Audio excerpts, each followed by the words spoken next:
శ్రీమద్భగవద్గీత ఒక మతానికి మాత్రమే కాదు, ప్రపంచంలోని ప్రతి మనిషి దీన్ని చదివి అర్థం చేసుకోవాలి.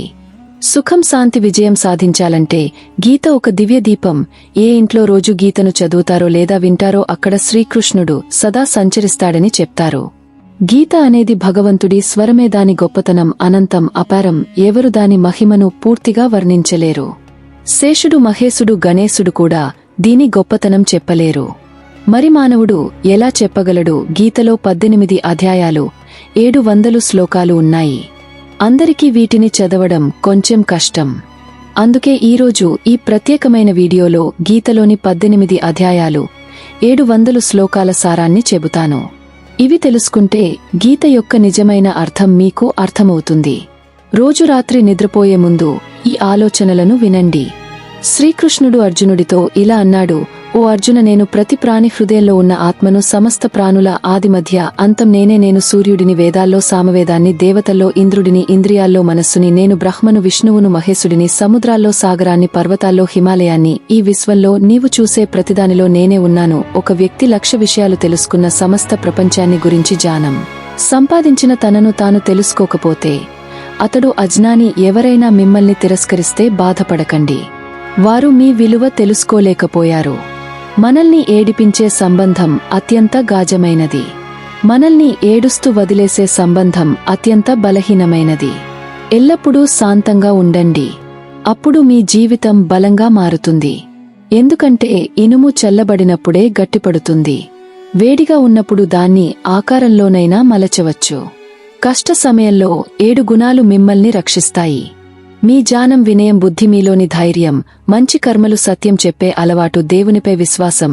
ఆత్మ ఎప్పుడు సరైనది తప్పు ఏదో తెలుసు కాని మనసును అర్థం చేసుకోవడమే సవాలు. కష్టాల్లో మనిషి ఒంటరి అవుతాడు, కాని ఆ కష్టాలే అతడిని బలవంతుడిని చేస్తాయి. గౌరవించే వారికే గౌరవం ఇవ్వండి. హోదా చూసి తలవంచడం పెరికితనం. ఓ అర్జున, ఎవడు సంతోషంలో ఉత్సాహపడడు, ఎవరితోనూ ద్వేషం పెంచుకోడు, శోకించడు, కోరికలు వదిలేసి శుభాశుభ కర్మలను త్యజించినవాడు అతడు నాకు అత్యంత ప్రీతిపాత్రుడు. నన్ను సాధించడానికి 3 మార్గాలు: ధ్యాన యోగం, కర్మయోగం. వీటిలో కర్మయోగమే ప్రధానం. ఎవరిపైన నమ్మకం పెట్టాలంటే వారి మాటల కన్నా చేష్టలను గమనించండి. కోపంలో కాస్త ఆగపోతే, తప్పు చేసినప్పుడు కొంచెం వంగతే జీవితం మరింత సులభమవుతుంది. శ్రీకృష్ణుడు ఇలా అంటాడు: నన్ను తెలుసుకున్నవాడు జనన మరణ బంధాల నుండి విముక్తుడు అవుతాడు. గీతను చదివి ఆచరించినవాడి దుష్కర్మలు నశిస్తాయి. విధిలో ఉన్నది వచ్చి తీరుతుంది, విధిలో లేనిది వచ్చినా పోతుంది. గాలి ఒడ్డున నావను తోలినట్టు మనిషి కోరికలు బుద్ధిని తోలతాయి. ఒక తెలివైనవాడు ఇతరులను చూసి నేర్చుకుంటాడు. వారితో పోలికలు ఈర్ష్య చెందడు. ఆయుధాలు శరీరాన్ని మాత్రమే గాయపరుస్తాయి, కాని మాటలు ఆత్మను కూడా గాయపరుస్తాయి. తనను దేవునితో వేరుగా చూడనివాడు, శరీరంతో సంబంధం లేనివాడు, అతడు జనన మరణాల నుండి విముక్తుడుతాడు. ఆధ్యాత్మిక శిఖరానికి చేరినవాడి మార్గం నిస్వార్థ కర్మ. దేవునితో ఒకటైన వాడి మార్గం శాంతి, స్థిరత్వం, మానవ కళ్యాణమే గీత యొక్క ప్రధాన లక్ష్యం. కాబట్టి కర్తవ్యాలు నిర్వహిస్తూ మానవ కళ్యాణానికి ప్రాధాన్యం ఇవ్వాలి. శ్రీకృష్ణుడు ఇలా అంటాడు: నీవు ఎవరి సహాయం చేస్తే వారికి సహాయం చేయి. నీకు మోసం చేసేవారిని విడిచిపెట్టు. ఎక్కడ నీ గౌరవం లేనిది అక్కడకు వెళ్లకు. లేకపోతే జనం నిన్ను బలహీనుడిగా, అమాయకుడిగా భావిస్తారు. ఎక్కడ వర్షం లేదో అక్కడ పంటలు పాడవుతాయి. ఎక్కడ సంస్కారం లేదో అక్కడ తరం కూడా చెడిపోతుంది. నాకు సమయం లేదు అనేవారి హృదయంలో నీవు వారి ఆప్తమైన సంబంధాల జాబితాలో లేవు. ఓ అర్జున, నా దివ్య జన్మాన్ని, కార్యాలను సత్యంగా తెలుసుకున్నవాడు శరీరాన్ని వదిలిన తర్వాత మళ్లీ జన్మించడు, నా పరమధామాన్ని చేరుకుంటాడు. ఎవడు కోరికలను త్యజించి నేను నాది అనే భావన నుండి విముక్తుడు అవుతాడో అతడు అపారమైన శాంతిని పొందుతాడు. జ్ఞానం లేనివాడు, దేవునిపై శ్రద్ధ లేనివాడు జీవితంలో ఆనందం, విజయం సాధించలేడు. దేవుడు ఇచ్చినది మనకు సరిపోతుంది. ఇది అట్టి సత్యం, సంయమం, సదాచారం, ప్రేమ, సేవ. ఈ గుణాలు సత్సంగం లేనిదే రావు. ప్రార్థన వల్ల పరిస్థితి మారకపోవచ్చు, కాని మనిషి స్వభావంలో మార్పు తప్పక వస్తుంది. మాటలు తేనెలా తీయగా ఉంచు, ఒకవేళ తిరిగి తీసుకోవాల్సి వచ్చినా చేదుగా అనిపించదు. స్వాభిమానం కొంచెం ఉండాలి, లేకపోతే నీ హక్కు ఉన్న చోట కూడా ఎదురు తిరుగుతారు. ఆత్మను ఆశ్చర్యంగా చూడగలిగేది మహాత్ముడు మాత్రమే. దాని తత్వాన్ని వర్ణించగలిగేది మరో మహాత్ముడు కొందరు దాన్ని ఆశ్చర్యంగా వింటారు. కాని కొందరు విన్నా అర్థం చేసుకోలేరు. శ్రీకృష్ణుడు ఇలా అంటాడు: సుఖదున్హకాలను సమానంగా చూసే స్థిత ప్రజ్ఞుడు ఇంద్రియాలు విషయాల సంగమంతో కలవరపడడు. అతడు మోక్షానికి అర్హుడు. నీవు తనను తాను ఓడిపోకపోతే ప్రపంచంలో ఏ శక్తి నిన్ను ఓడించలేదు. నీవు బలహీనుడివి కాదు. నీ సమయం బలహీనం. సమయం అందరిది మారుతుంది. కర్మ చేస్తూ ఉండు. కష్టాలు ఎదుర్కొని వాడికి తన బలం తెలియదు. ఇతరుల బాధలను అర్థం చేసుకునేవాడు. దయ మంచి హృదయమున్నవాడు. మళ్లీ జన్మించాల్సిన అవసరం లేదు. ఏదైనా ఇచ్చినప్పుడు అహంకారం పెంచుకోకు. బహుశా నీవు గత జన్మ రుణం తీర్చుకుంటున్నావేమో. అహంకారమున్నవాడి వంశం సంపద గౌరవం నాశనం అవుతాయి. రావణుడు కౌరవులు కంసుడు ఉదాహరణలు. మౌనం కంటే గొప్ప సమాధానం లేదు. క్షమించడం కంటే గొప్ప శిక్ష లేదు. సహన శక్తి ఉన్నవాడి బలానికి సాటి లేదు. వృధా చింతలు, మనసులోని భయం ఇవి మన ఆత్మశక్తిని చెదరగొడతాయి. జీవిత సవాళ్ల నుండి పారిపోకు. విధి దేవుని సంకల్పం అనే సాకులు చెప్పకు. యజ్ఞం నుండి మిగిలిన అన్నం తినేవాడు పాపాల నుండి విముక్తుడు అవుతాడు. కేవలం శరీర పోషణ కోసం అన్నం వండేవాడు పాపాన్ని తింటాడు. ధ్యానమే అక్షయమైన తత్వం. ఏ స్థితిలోనైనా ఏ కాలంలోనైనా మనిషిని వీడదు. ధర్మం, ధైర్యం, సహనం ఈ 3 ఆయుధాలతోనే యుద్ధంలోనైనా జీవితంలోనైనా విజయం సాధ్యం. మనిషి జన్మతః గొప్పవాడు కాదు, తన కర్మల వల్లే గొప్పవాడవుతాడు. స్వంతంగా నమ్మకంతో ముందుకు సాగు. సహాయం ఎంత నిజమైనా చివరికి వదిలేస్తుంది. మిత్రుడు ధనవంతుడైనా పేదవాడైనా అది ముఖ్యం కాదు. మీ కష్ట సమయంలో అతడు ఎంత సహాయం చేస్తాడు అది ముఖ్యం. ధర్మం ఏదైనా మంచి మనిషిగా ఉండు. కర్మల లెక్క మన ధర్మం కాదు, మన చేష్టలది. సంతోషం కోసం పనిచేస్తే సంతోషం దొరకదు. సంతోషంగా పనిచేస్తే సంతోషం తప్పక లభిస్తుంది. మంచిని కోరుకుంటే మంచి నీ జీవితంలో తిరిగి వస్తుంది. ఇది ప్రకృతి నియమం. నీ విలువ నీవు ఏమిటన్నది కాదు, నీవు ఏమవ్వగలవన్నది. నవ్వే మనసు, నవ్వే ముఖం ఇవే నిజమైన సంపదలు. సమయం నీకు ఎంత ఎదురుచూపినా ఒకరోజు అది నీకు సరిపడా ఇస్తుంది. ఎవరు సహాయం చేయకపోతే నిరాశ చెందకు. పరమాత్మ కంటే గొప్ప సహచరుడు లేడు. ఒకరోజు దున్హకల్లో గడిచిందని ఈ రోజును వృధా చేయకు. జనకుడు వంటి జానులు నిస్వార్థ కర్మలతో సిద్ధి సాధించారు. కాబట్టి మంచి కర్మలు చేస్తూ ఫలాపేక్ష లేకుండా ఉండు. శ్రీకృష్ణుడు ఇలా అంటాడు: నాకు 3 లోకాల్లో కర్తవ్యం ఏది లేదు, పొందాల్సిన వస్తువు లేదు. అయినా నేను కర్తవ్యాన్ని నిర్వహిస్తాను. నేను నిర్లక్ష్యంగా కర్మలు చేస్తే మానవులు నా మార్గాన్ని అనుసరిస్తారు. ఈ ప్రపంచంలో ఓడిపోయిన వాడి బాధలను ఎవరు పట్టించుకోరు. కొంచెం విజయం సాధిస్తే ఎవరూ సంతోషించరు. కాబట్టి నీ బాధను, సంతోషాన్ని ఎవరితోనూ పంచుకోకు. మనిషి ఆహారం సాత్వికంగా సమతుల్యంగా ఉండాలి. ఏమి తినాలి, ఎంత తినాలి, ఎలా తినాలో తెలియనివాడు పరమాత్మను సాధించలేడు. ఇంద్రియాలను జయించానని చెప్పి మనసులో వాటి విషయాలను ఆలోచించేవాడు అతడు మిథ్యాచారి సంప్రదాయాన్ని సృష్టి నియమాలను పాటించనివాడు ఇంద్రియ సుఖాలకు లోనైనవాడు. అతడు వృధాగా జీవిస్తాడు. ఆత్మలో రమించేవాడు, ఆత్మలో తృప్తి చెందేవాడు. అతడికి కర్తవ్యం అనేది ఉండదు. ఇలాంటి మహాత్ముడు కోట్లలో ఒక్కడు. అతడికి కర్మలు చేయడం వల్ల లాభం లేదు, కర్మలు చేయకపోవడం వల్ల నష్టం లేదు. అతడికి ఏ ప్రాణితోనూ స్వార్థ సంబంధం ఉండదు. జానుల కర్మలు ఇతరులకు ప్రేరణగా ఉండాలి. తామసిక గుణాలు ఆలస్యం, నిద్రలో కూరుకుపోతాయి. రాజసిక గుణాలు ప్రతి చిన్న విషయంలో శౌర్యం చూపిస్తాయి. కాని జాని తన కర్మలను గుణాలు నడిపిస్తాయని తెలుసు. అజ్ఞాని తానే అన్ని చేస్తున్నానని భావిస్తాడు. స్వార్థం, మతలపు వాసన వచ్చే సంబంధాలను సముద్రంలో పడేయి. జీవితాన్ని మార్చాలంటే మొదట మనసును మార్చు. నీ మనసు ఎలా ఉంటే నీ ఆలోచనలు అలా ఉంటాయి. నీ ఆలోచనలు ఎలా ఉంటే నీ జీవితం అలా ఉంటుంది. వెళ్ళిపోయేదాన్ని వెళ్ళనివ్వు. ఈరోజు ఆగినా రేపు వెళ్తుంది. నీవు ఎంత సరళంగా మృదువుగా ఉంటే అంతే చతురమైన మోసపూరిత జనం నిన్ను వేటాడతారు. జీవితంలో ఒక్కసారి కోల్పోయిన సమయం, విశ్వాసం మళ్లీ తిరిగరావు. విశ్వాసం నీడనివ్వగలిగిన వారిపైనే పెట్టు. క్షణిక సహవాసం అంత్యక్రియలకు వచ్చేవారు కూడా ఇస్తారు. సత్యలమైన వారిపై విశ్వాసం ఉంచు. అవి కొంచెం చేదుగా ఉన్నా నీకు మేలు చేస్తాయి. గొప్పవాడు చిన్నవారి బాధలను అర్థం చేసుకుంటాడు. ఇతరులు ఏమి చేస్తున్నారు, ఎలా చేస్తున్నారు ఇవన్నీ పట్టించుకోకపోతే సంతోషంగా ఉంటావు. ప్రతి సంబంధానికి ఒక సరిహద్దు ఉంటుంది. కాని ఆత్మగౌరవం విషయంలో అన్ని సంబంధాలు ముగుస్తాయి. ఉదయం నిద్ర మన ఉత్సాహాన్ని బలహీనపరుస్తుంది.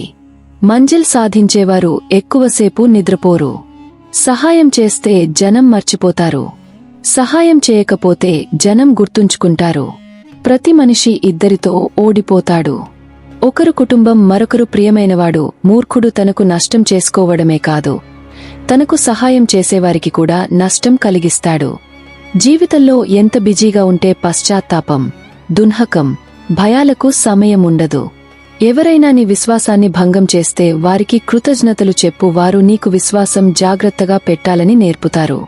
సుఖశాంతి కావాలంటే మీ సమస్యలను విమర్శలను ఆధిపత్యం చేయనివకు. జన్మతః వచ్చిన సంబంధాలు ప్రకృతి బహుమానం, నీవు సృష్టించుకున్న సంబంధాలు నీ సంపద, వాటిని జాగ్రత్తగా కాపాడు. ఒకరి గుణదోషాలను నిర్ధారించే ముందు నీ దృష్టిని నిష్పక్షపాతంగా పారదర్శకంగా ఉంచు. నీ బలహీనతలను ఎవరితోనూ చెప్పకు. జనం తరచూ ఇతరుల బలహీనతలను ఉపయోగించుకో ఉంటారు. జీవితంలో ఇద్దరిని ఎప్పటికీ మరవకు. ఒకరు నీకు బాధ కలిగించినవాడు, మరొకరు నీ బాధలో సహాయం చేసినవాడు. శ్రీకృష్ణుడు ఇలా అంటాడు, ఓ అర్జున, మనసు చిన్నబుచ్చుకోకు.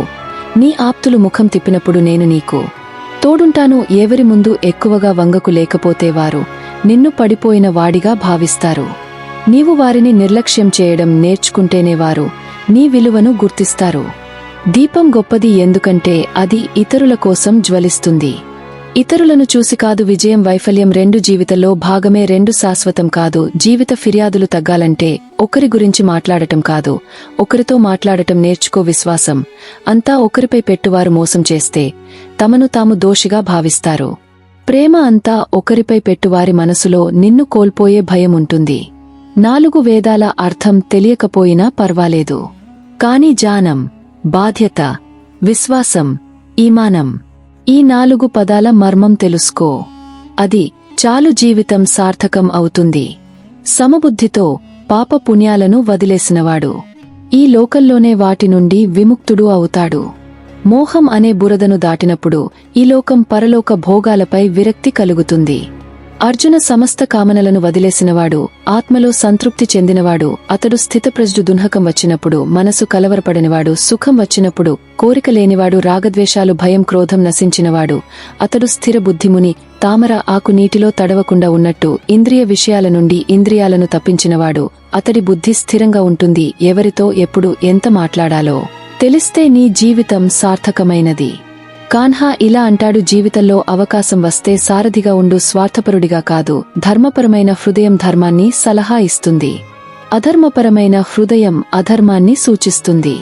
మనిషి దేవునిలో విశ్వాసం లేకపోవడం వల్ల దున్నకం కాదు, దేవుని మాట వినకపోవడం వల్ల దున్హకం. సమయానికి ముందు కోరినదే దున్హకానికి కారణం. సచ్చిదానంద, ప్రేమ, శుద్ధత్వం, దివ్యత్వం యొక్క చిహ్నం. జరిగిన దానిలో నీవు ఏమీ చేయలేదు కాబట్టి నీ బాధలు వృధ. ప్రతిదానికి ఆది అంతం నాతోనే. ఇంద్రియ సుఖాలు నిజమైనవి కావు. మొదట అమృతంలా అనిపిస్తాయి, కాని తర్వాత నాశనం చేస్తాయి. కాన్హా ఇలా అంటాడు, ఓ మానవా, నీ జీవితాన్ని సార్థకం చేయగలవు కాని నా శరణులోకి రావాలి. నా మాటలు విచిత్రంగా అనిపిస్తే నీ దృక్పథాన్ని మార్చుకో. నన్ను ఒక్కసారి నమ్మితే జీవితంలో ఎన్నటికీ నిరాశ చెందవు. నా భక్తులను మోసం చేసేవాడు నాకు అతి పెద్ద శత్రువు. ఒక్కసారి నా భక్తుడిని మోసం చేసినవాడు జన్మల తర్వాత కూడా ఉద్ధరణ పొందడు. ప్రతి హృదయాన్ని ఒక గుడిగా చూస్తాను. ఎంత అందమైన హృదయం అంత ఎక్కువ నేను అక్కడ ఉంటాను. శ్రీకృష్ణుడు ఇలా అంటాడు, ఈ ప్రపంచంలో అందరితో ప్రేమించు కాని పూర్తి విశ్వాసం ఎవరిపైన పెట్టకు. పరమాత్మ పైనే విశ్వాసం ఉంచు. ప్రారంభంలో నీకు వైఫల్యం ఎదురవ్వచ్చు కాని అది నిన్ను ఆపకూడదు. ఒకరోజు నీవు పరిపూర్ణుడవుతావు. నీ ప్రతి చిన్న పెద్ద కర్మలో నేను తోడుంటాను. నీ హృదయం కోరినట్టు చేయి కాని నమ్రత, సరళతతో, అహంకారంతో కాదు. ఈ భూమిపైకి వచ్చిన లక్ష్యం మోక్షం. ఎవడు కర్మలలో దృఢ సంకల్పంతో ఉంటాడో, సుఖ దుఃఖాలను సమానంగా సహిస్తాడో అతడు మాత్రమే విముక్తుడు అవుతాడు. నా స్వరూపాన్ని గుర్తించినవాడు నాతో సంభాషించగలడు, చూడగలడు. నా ఉనికిని ప్రతిదానిలో గుర్తించే భక్తుడు అతడు నా నిజమైన భక్తుడు. అటువంటి భక్తులు నాకు ప్రియమైనవారు. ఈ ప్రపంచంలో శాశ్వతమైనది ఏది లేదు. నేను అందరి హృదయాల్లో నివసిస్తాను. నా శక్తి అన్ని చోట్ల సమానంగా ఉంటుంది. నన్ను గుర్తించిన వాడికి భక్తి రసాన్ని ప్రసాదిస్తాను. అతి పెద్ద పాపి కూడా నా శరణులోకి వస్తే నేను అతడిని శుద్ధి చేస్తాను. నీవు విన్న దానిని నమ్మకు. కొందరు వివేకంతో నన్ను సాధిస్తారు, కొందరు ధ్యానంతో, కొందరు కర్మలతో, కొందరు యోగంతో. నీవు నన్ను ఏ రూపంలో సాధించాలనుకుంటావో అది నీ చేతుల్లోనే ఉంది. నీవు నన్ను ఏ రూపంలో పిలిస్తే నేను ఆ రూపంలో హాజరవుతాను.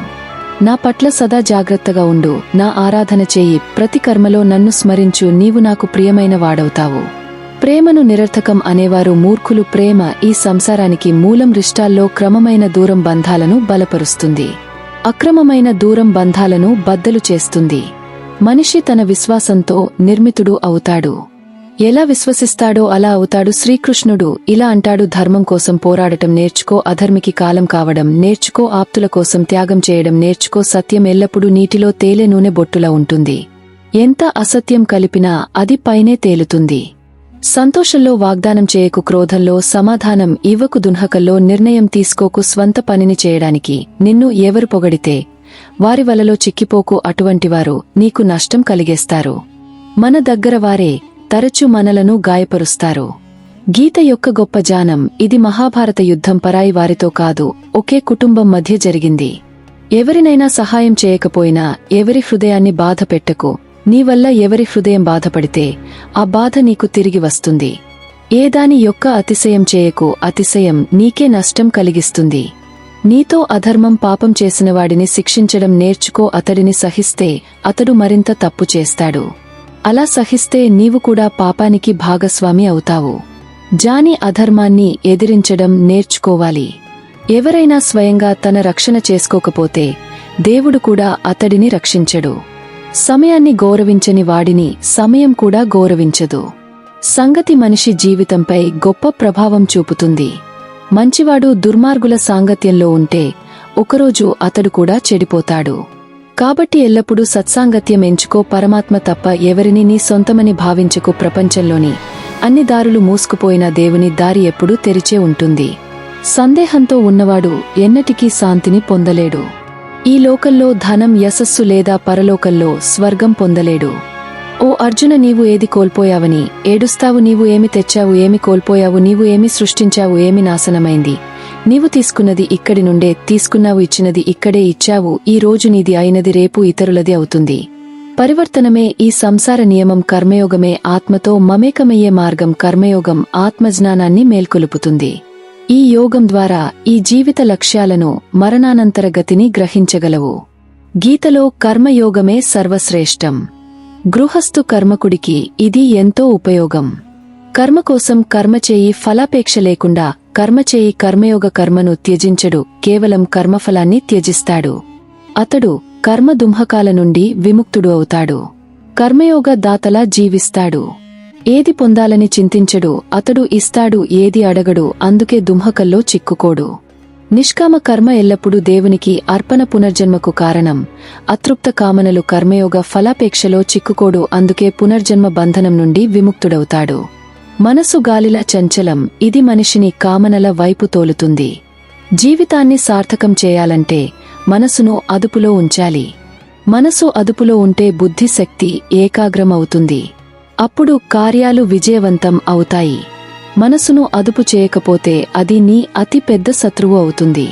సుఖదుంహకాల్లో శాంతంగా ఉండేవాడు, రాగద్వేషాలు క్రోధం నశించినవాడు, ఇంద్రియాలను అదుపులో ఉంచినవాడు, అతడు స్థిర బుద్ధి. ముని ధ్యానం ద్వారా పరమాత్మను సాధించినవాడు ఎల్లప్పుడూ సంతృప్తితో ఉంటాడు.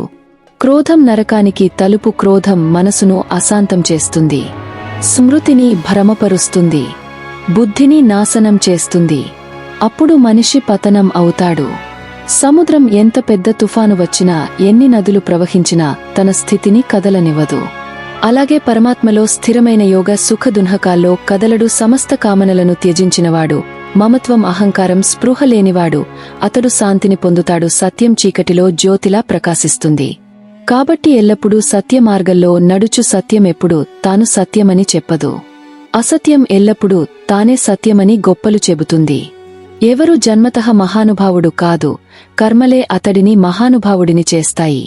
సరైన కర్మ అంటే ఫలితం ఎల్లప్పుడూ సరైనది కాదు, కాని ఉద్దేశం ఎప్పుడూ సరైనది. శ్రేష్ఠుడు ఎలా నడుచుకుంటాడో అలాగే ఇతరులు నడుచుకుంటారో, అతడు ఏ ప్రమాణం చూపిస్తాడో అదే మార్గాన్ని అందరూ అనుసరిస్తారు. దేవునిపై శ్రద్ధ లేనివాడు జీవితంలో సుఖ శాంతిని పొందలేడు. అతడి బుద్ధి విపరీతం అవుతుంది. ఈ లోకంలో పరలోకంలో సుఖాన్ని తప్పుగా భావిస్తాడు. అందుకే విపరీత ఆచరణలో పడతాడు. ఫలితంగా ఈ లోకంలో పరలోకంలో పతనం అవుతాడు. అతడు నీచయోనులో జన్మిస్తాడు, లేదా ఘోర నరకంలో యాతనలు అనుభవిస్తాడు. కర్తవ్యాలను నిర్వహిస్తూ విపరీత పరిస్థితుల్లో కూడా ధర్మ మార్గంలో స్థిరంగా ఉన్నవాడు, అతడి మరణం కూడా పరమ కళ్యాణకరమవుతుంది. అతడు స్వర్గాన్ని పొందుతాడు. శ్రీకృష్ణుడు ఇలా అంటాడు, ఓ అర్జున, నీవు నేను ఎన్నో జన్మలు ఎత్తాము, నీకు అవి తెలియవు, నాకు తెలుసు. నేను అజన్మ అవినాశి, సమస్త ప్రాణుల ఈశ్వరుడినైన యోగమాయ ద్వారా ప్రకటిస్తాను. ధర్మం క్షీణించినప్పుడు, అధర్మం పెరిగినప్పుడు నేను కొత్త రూపంలో ప్రకటిస్తాను. అధర్మాన్ని నాశనం చేసి ధర్మాన్ని స్థాపిస్తాను. మనిషి నా ఏ రూపాన్ని ఆరాధిస్తే ఆ రూపంలో నేను దర్శనం ఇస్తాను. నా చింతన చేసేవాడి చింతన నేను చేస్తాను. నాకోసం వ్యాకుల పడేవాడి కోసం నేను వ్యాకుల పడతాను.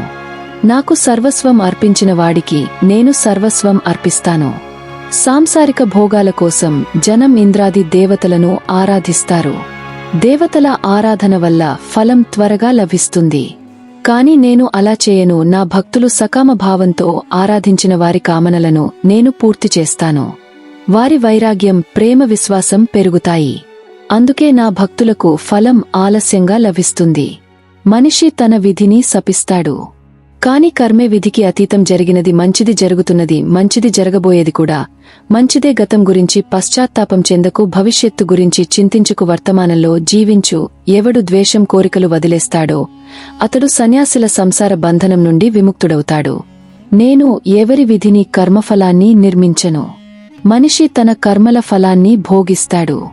మనిషి తనకు తానే మిత్రుడు, శత్రువు. జాని కర్మయోగం లేదా భక్తి యోగం ద్వారా ఒకే జన్మలో సంసార సముద్రాన్ని దాటి పరమాత్మను సాధిస్తాడు. అజ్ఞాని కామ, క్రోధ, లోభ, మోహాల్లో చిక్కి 84 లక్షల యోనుల్లో తిరుగుతాడు. కర్మయోగం చేసేవాడు ఎప్పుడూ దుర్గతిని పొందడు. ఈ లోకంలో, పరలోకంలో పరమాత్మ మార్గంలో ముందుకు సాగుతాడు. మాయ వల్ల బుద్ధి కప్పివేయబడినవాడు, పాప కర్మలలో మునిగినవాడు, నన్ను తెలుసుకోవాలని ప్రయత్నించనివాడు జీవితంలో మరణానంతరం కష్టాల నుండి విముక్తి పొందడు. అంతిమ క్షణంలో నన్ను స్మరించినవాడు నా పరమధామాన్ని చేరుకుంటాడు. దేవతలను ఆరాధించేవాడు దేవతలను పొందుతాడు.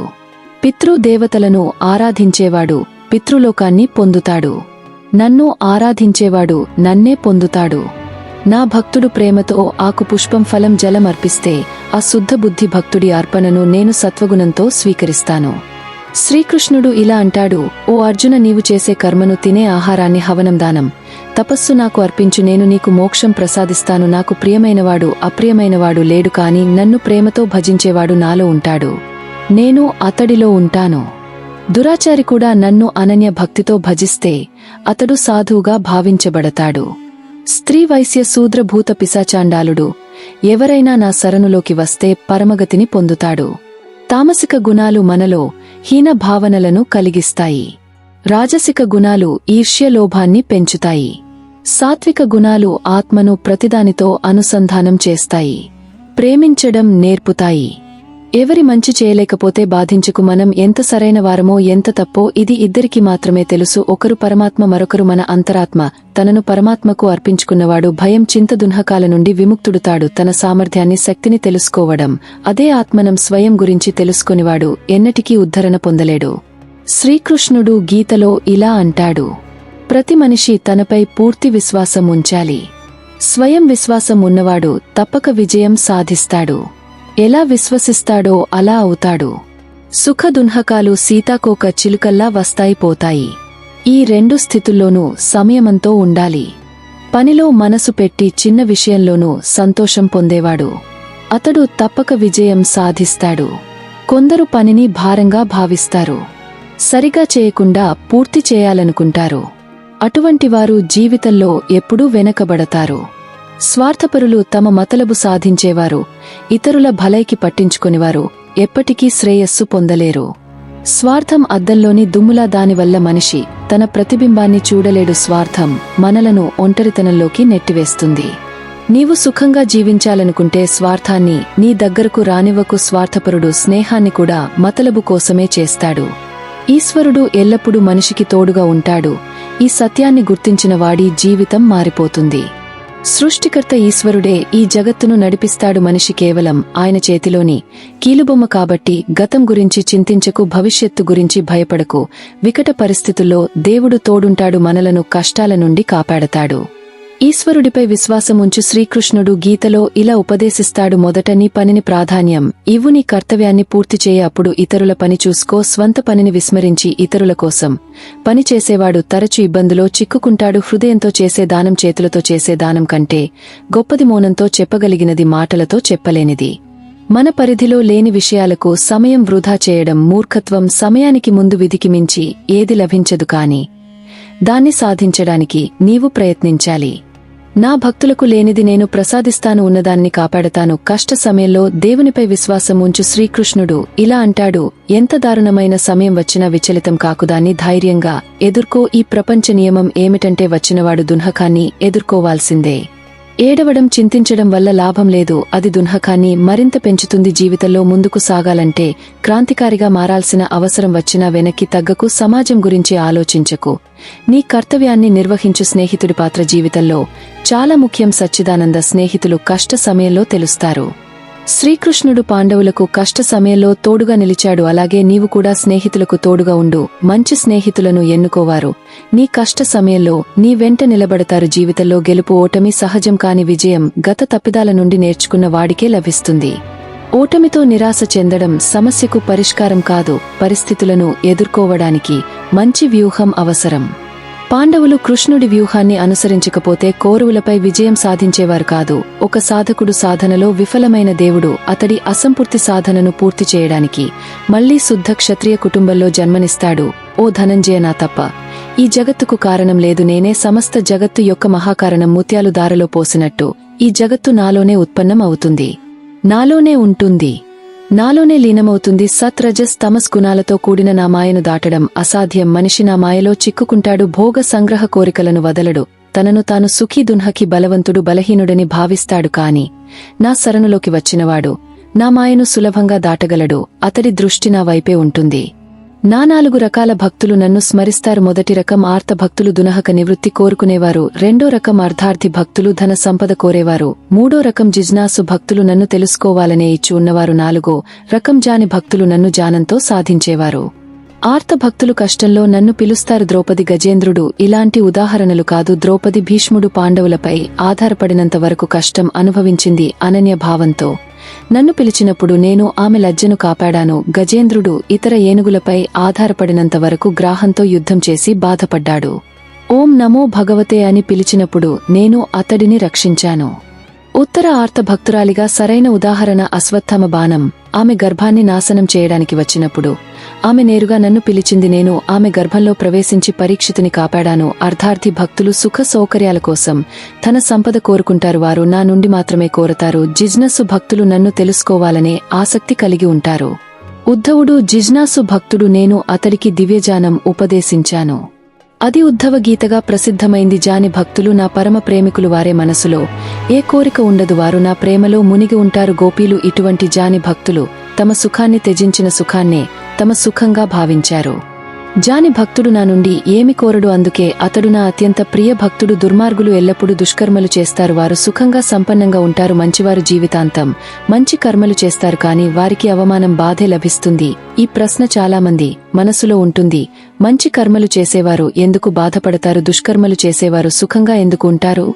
ఈ ప్రశ్నకు సమాధానం గీతలో ఉంది. శ్రీకృష్ణుడు అర్జునుడికి ఇలా చెప్పాడు. అర్జునుడు తన సందేహాలను కృష్ణునితో పంచుకునేవాడు. ఒకసారి అతడు ఇలా అడిగాడే, మంచివారికి ఎందుకు బాధలు, దుష్టులు ఎందుకు సుఖంగా ఉంటారు? కృష్ణుడు నవ్వి ఇలా అన్నాడు, ఓ పార్థ, మనిషి ఆలోచించినట్టు జరగదు. అజ్ఞానం వల్ల సత్యాన్ని గుర్తించలేడు. అర్జునుడు ఆ మాటలను అర్థం చేసుకోలేకపోయాడు. కృష్ణుడు ఒక కథ చెప్పాడు. ఓ పార్థ, ఈ కథ విను. ప్రతి ప్రాణికి తన కర్మఫలం తప్పక లభిస్తుంది. ప్రకృతి ప్రతి ఒక్కరికి ధర్మం లేదా అధర్మం ఎన్నుకునే అవకాశం ఇస్తుంది. ఒక ఊరిలో 2 వ్యక్తులు ఉండేవారు. ఒకడు వ్యాపారి, ధర్మంలో నమ్మకమున్నవాడు, రోజు ఆలయానికి వెళ్లి పూజలు దానధర్మాలు చేసేవాడు. మరొకడు వ్యతిరేక స్వభావం కలవాడు, ఆలయానికి వెళ్లేవాడు కాని పూజల కోసం కాదు, బూట్లు దొంగలించడానికి. ఒకరోజు భారీ వర్షం కురిసింది. ఆలయంలో పూజారి తప్ప ఎవరు లేరు. దొంగ ఇదే మంచి అవకాశం అనుకున్నాడు. పూజారి కళ్ళు కప్పి ఆలయ ధనాన్ని దొంగలించాడు. అదే సమయంలో ధర్మాత్ముడైన వ్యాపారి ఆలయానికి వచ్చాడు. దురదృష్టవశాత్తు పూజారి అతడినే దొంగగా భావించాడు. జనం గుమిగుడి అతడిని దెబ్బలు తీసి కొట్టారు. అతడు ఏదో రకంగా తప్పించుకున్నాడు. కాని దురదృష్టం అతడిని వదలలేదు. ఆలయం బయట ఒక గుర్రపు బండితో జీకున్నాడు. గాయపడికుంటుతూ ఇంటికి బయలుదేరాడు. దారిలో దొంగతో అతడికి ఎదురుపడ్డాడు. దొంగ ఆనందంగా ఇలా అన్నాడు, ఈ రోజున అదృష్టం బాగుంది, ఒకేసారి ఇన్ని సంపదలు దొరికాయి. ఈ మాటలు విని వ్యాపారి హృదయం బరువెక్కింది. ఇంటికి వెళ్లి దేవుని చిత్రపటాలను తీసేశాడు. కొన్ని సంవత్సరాల తర్వాత ఇద్దరు మరణించారు యమలోకంలో. యమరాజు సభలో ఇద్దరు నిలబడ్డారు. వ్యాపారి దొంగను చూసి కోపంతో ఇలా అన్నాడు, నేను జీవితాంతం మంచి కర్మలు చేశాను, దానధర్మాలు చేశాను, కాని నాకు అవమానం, బాధలే లభించాయి. ఈ దొంగకు సంపద ఎందుకు దొరికింది? యమరాజు ఇలా సమాధానమిచ్చాడు, ఓ పుత్ర, నీవు తప్పు భావిస్తున్నావు. ఆ రోజు నీ జీవితం ముగేసే రోజు, కాని నీ మంచి కర్మల వల్ల అది చిన్న గాయంగా మారింది. ఈ దుష్టుడి గురించి తెలుసుకో. అతడి విధిలో రాజయోగముంది, కాని అతడి దుష్కర్మల వల్ల అది కేవలం ఒక సంచి ధనంగా మారింది. కథ చెప్పి కృష్ణుడు అర్జునుడితో ఇలా అన్నాడు, ఓ పార్థ, నీ ప్రశ్నకు సమాధానం దొరికిందా? దేవుడు నీ కర్మలను నిర్లక్ష్యం చేయడు. ఆయన ఎప్పుడు ఎలా ఇస్తాడో మనిషికి తెలియదు. మంచి కర్మలు చేస్తూ ఉండు, ఆయన కృప నీపై ఎల్లప్పుడూ ఉంటుంది. మంచి కర్మలు ఈ జీవితంలోనే ఫలిస్తాయి. ఎవరి కర్మ వృధా కాదు. మంచైనా చెడైనా మనిషి నిర్భయంగా, శుద్ధంగా, ఆధ్యాత్మికంగా ఉండాలి. జీవితాన్ని ఆనందంగా జీవించు. ఉదార హృదయంతో మాట్లాడు. ఎవరిపైనా కోపం చేయకు. ఎవరి అహితం ఆలోచించుకు. అందరితో సద్భావంతో వ్యవహరించు. కర్మ నియమం ఇలా చెబుతుంది, ప్రతి సంఘటనకు కారణం, ఫలితముంటాయి. ఒకే విధమైన కర్మలకు ఫలితాలు వేరువేరుగా ఉండవచ్చు. అది కర్మ యొక్క స్వభావంపై ఆధారపడుతుంది. ఆత్మజ్ఞానం అన్ని ద్వైత కర్మలను భస్మం చేస్తుంది.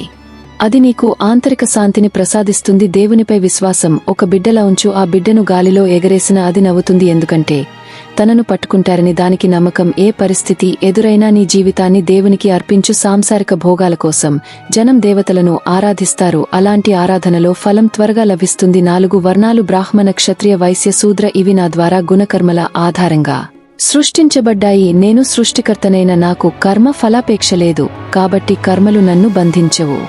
పూర్వీకులు నా ఉపదేశం ప్రకారం కర్మలు చేశారు, అలా మోక్షాన్ని పొందారు. నా భక్తులలో ఈ గీత శాస్త్రాన్ని చెప్పినవాడు నన్నే పొందుతాడు. ఇందులో సందేహం లేదు. అతడు నాకు అత్యంత ప్రియమైనవాడు. భూమిపై అతడికంటే ప్రియమైనవాడు ఇక ఎవరు ఉండరు. శ్రద్ధతో దోషరహితంగా గీతను విన్నవాడు పాపాల నుండి విముక్తుడై నా పరమధామాన్ని చేరుతాడు. ఈ కథలు, ఈ ధ్యానం మీకు నచ్చినట్లయితే, మీ హృదయంలో శాంతి, ప్రేమ నింపినట్లయితే మా ఛానల్ను తప్పక సబ్స్క్రైబ్ చేయండి. మీ అభిమానం మాకు బలం. జై శ్రీ రాధే కృష్ణ.